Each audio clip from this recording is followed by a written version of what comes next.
As we continue and finish up chapter 1, we're going to go through a series of transactions.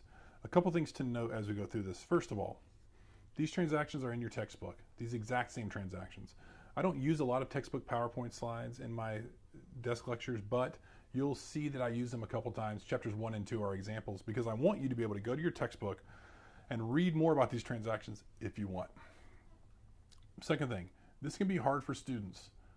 Thinking about these transactions as two parts is difficult because most of us think about our transactions in our personal life as just one part.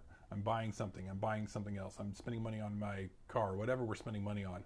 We think about everything as one part. So it is difficult for students to kind of grasp that second part of the transaction.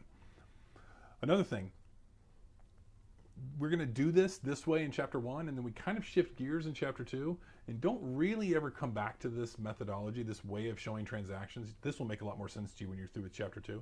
But what I don't want you to do is spend all of your time in chapter 1 and not ever move on to chapter 2 because you're still trying to grasp what's happening in chapter 1 when chapter 2 might help you kind of grasp it.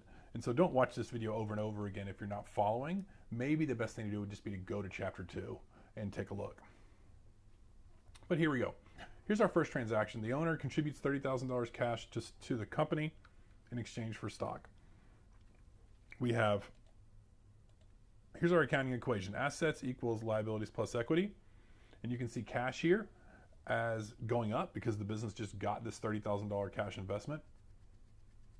I'm also typically, as I present these, you'll see the cash part first, and then we'll put the other part up if necessary, or we'll put the increase up first.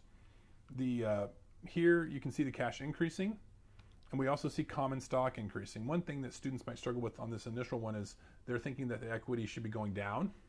Well, in order for the accounting equation to balance, if something goes up on one side, if there's something on the other side, it also has to go up. Another thing that students think about is that they're thinking about the company as selling the stock, which is not an incorrect thing to think about, but it's not a minus. Think about the stock as a receipt or evidence of the transaction. When the money is given to the company, that's a good thing. It's an increase to equity and an increase to assets. Our second transaction is the purchase of land for an office location paying cash. Here's where we were before. Here's our transactions from the previous. Here's our balance before this transaction, and we'll see what happens as a result of this transaction. Here we have a decrease in cash. We just pay $20,000 in cash, so cash goes down. The other part of this is also on the asset side of the equation.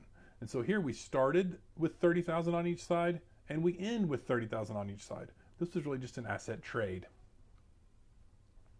Transaction 3, purchase of office supplies on account. Here we buy office supplies, but we're not paying cash. On account means to be paid later. So we're going to pay for it in 30 days. Here's where we were before this transaction. Our office supplies, which is an asset, goes up $500. And remember this account from our previous video? Accounts payable also goes up $500. So here's where we are when we're done. Again, total assets in this case, $30,500. Liabilities and equity also $30,500. So our accounting equation is in balance, and everything is still operating the way it's supposed to. This is a lot to take in, and I went through it quickly, and we're just getting started with these transactions. So please take a break. Don't try to pound your way through all these transactions really quickly. Take your time. If you're ready, go ahead and start the next video.